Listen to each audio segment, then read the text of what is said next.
Umntwana wakaPhindangene Mangosuthu Buthelezi passed away in the early hours of this morning, aged 95. We speak now to former Cabinet Minister Lindiwe Sisulu, who was also a Deputy Home Affairs Minister to Buthelezi in 1996.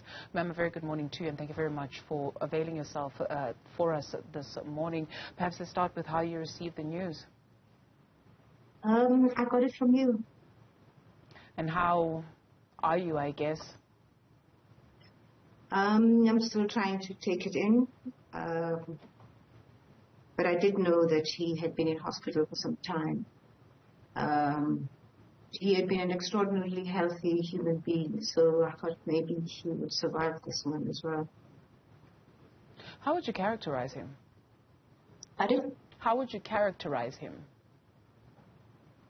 I think he's the kind of man who was able to incredibly shift the political being from the administrative being. As we worked together, we struggled with that on my side. But for him, administration was administration. My job was to make sure that the policies, were uppermost in most of our governance issues. But I learned to give and take in working with him. Let's expand on that. You speak of the shift from a political beam to administrative beam, and he was quite strong on the admin side. What do you mean you struggled with that? Why? Because, we come from a long struggle. And having won in the elections, our responsibility was to live up to the expectations of the people we had promised them. It has taken us a long time in the struggle, and we had, it was our time to deliver. And I was very anxious that we should deliver on time and all of those things we have in our manifesto, all of those things we have in our policies. So we struggled a bit between he and I, because he was a very astute administrator. I think he was more of an administrator from the point of view that I learned. He's more of an administrator than a politician when he's behind the desk. Mm. So I learned my art of administration from him. I learned an incredibly huge amount from him. And that's what made me able to run, I think, what I look back and find were very efficient ministers. I never had the opportunity to tell him that he raised me well within the administration sphere. And I'm saddened by the news. He was very strangely a father figure to me, because that's the way he treated me. He did not treat me as a junior, but he treated me as his daughter, and he called me his daughter. And in a sense, he was able to get away with a number of things because he was talking to his daughter. But we had an amazing relationship. I really am saddened by the passing away of Shank. The road to democratic South Africa was not an easy one. It's paved with blood, sacrifices, tears, mistakes, recognitions, etc. Some have characterized him as anti-revolutionary at the time, right? So if we speak about history, and he's also being characterized as a checkered political figure. So when you speak of him being an administrator, was he an administrator or an anti-revolutionary at the time? No. I think that Shenge, by the time he got into government, had come to terms with the fact that the IFP policies would not be the policies of the government. He had come to terms with that. But he had been given an opportunity from the proceeds of the elections to be part of the government of national unity. And I think he had made up his mind that he is going to join forces with the other parties to make sure that our miracle of 1994 succeeds. So when he was in office, he was an administrator. I do know that he went home every weekend, so that's possibly where he played his political role, which he was an outstanding administrator. There's no doubt in my mind about that. How should he be remembered? How should he be remembered, not just politically, but as a figure in South Africa's history? How should he be remembered? It depends from which angle you're talking about. I would like government to remember him as an outstanding administrator. In fact, when I served with him in the first term of our governance, Zola Squier was the Minister of Public Service and Administration, and he had gathered around him a set of professors in public service, and to make sure that public service does stick to certain standards, they worked out what was the best performing department, and it turned out to be Mangosuthu's. We were the first people to get an award for the best performing department, because it was just a natural second phase of his life. So it would depend who is giving tribute or who is characterizing him. From a political perspective, it would possibly be quite different, I'm not sure. But from our perspective as government, he excelled in his work very quietly, taught many of us just how government works. And we learned about government from the governing schools that we had, government schools that we had gone to in Geneva and various other places. But those were theories. Putting theories into practice was very difficult. But he made it seamlessly easy. I was not treated as a deputy minister. He treated me with the same respect that he gave to everybody else. Of course, he would, a lot of respect for Madiba and Comrade Thabo. But he did not treat me as a deputy minister.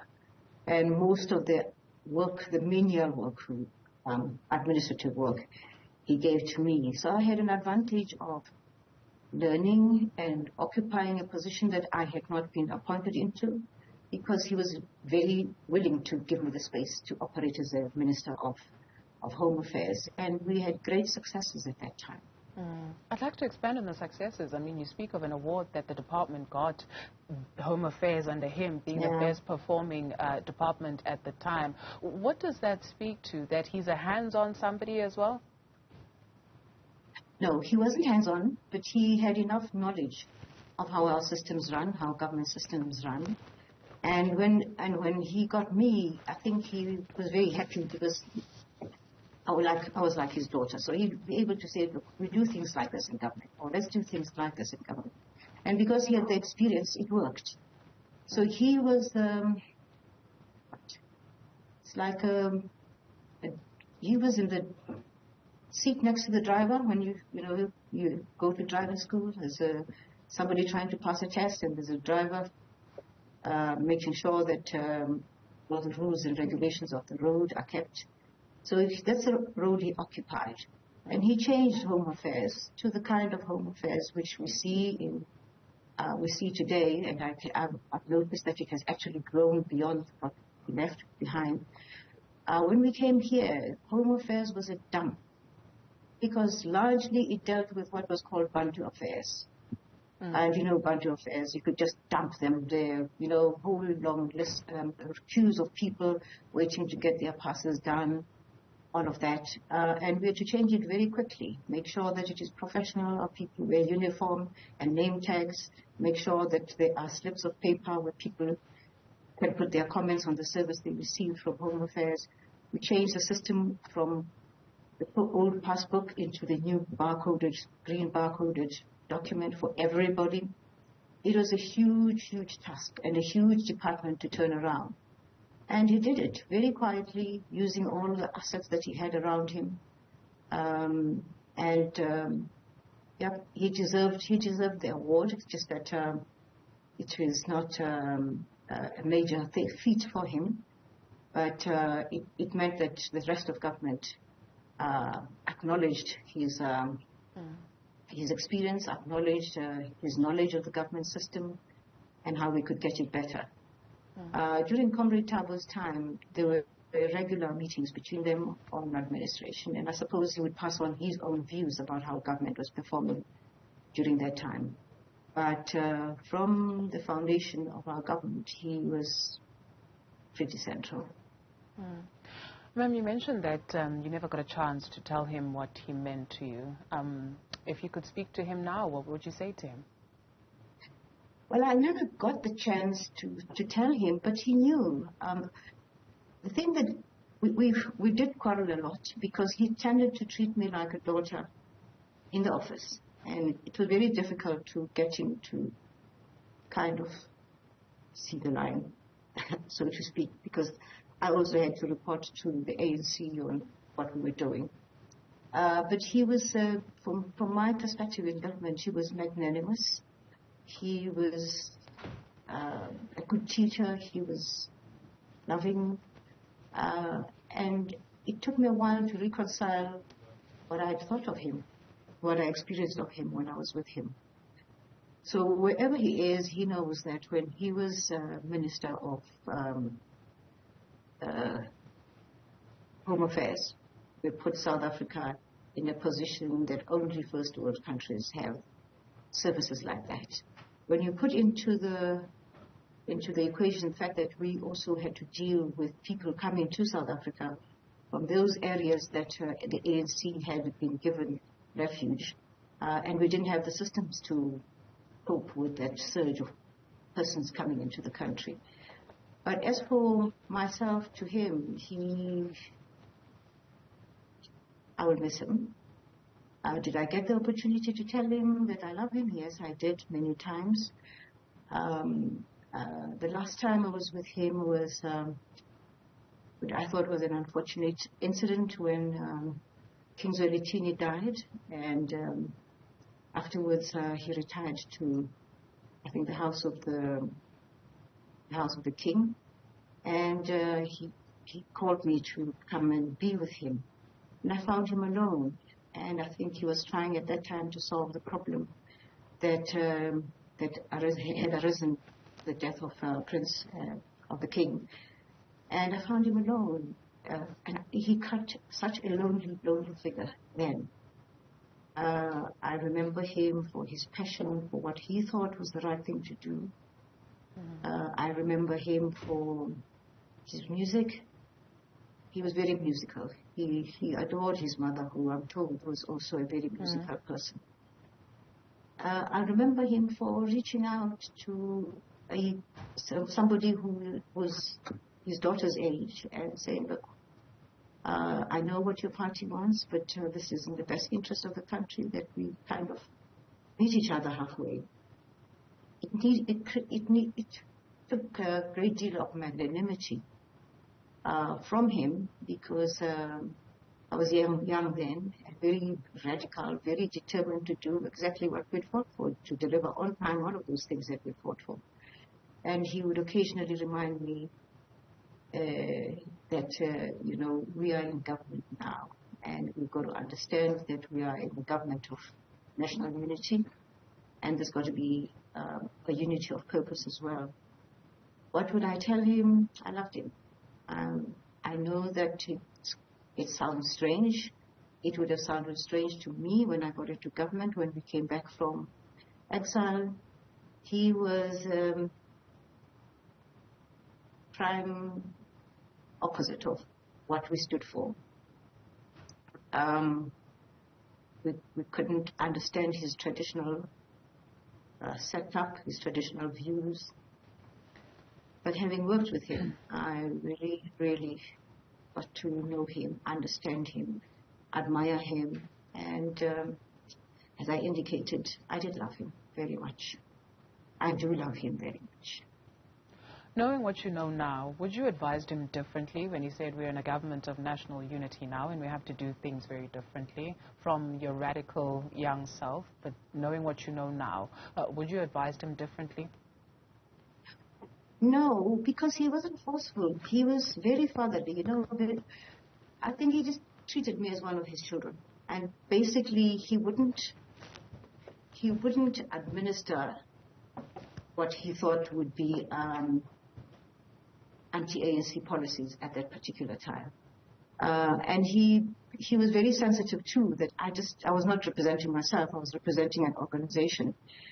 And I think he had got to a point in his discussions with the leadership of the ANC where they'd all agreed that they would be civil to each other and they would work towards a government of national unity. And for us, he was a better devil, sorry for using the word, but between the NP and himself, he certainly was a better option for us. So it was easier working with him. And fortunately for us, the NP had withdrawn from the government of national unity. I think that the clash of ideas and ideologies just made it difficult for them to participate in our government, and they moved out, which is how I got into government in 1996 to occupy the position of a deputy minister. Okay. Thank you very much for your time this morning, Lindiwe Sisulu.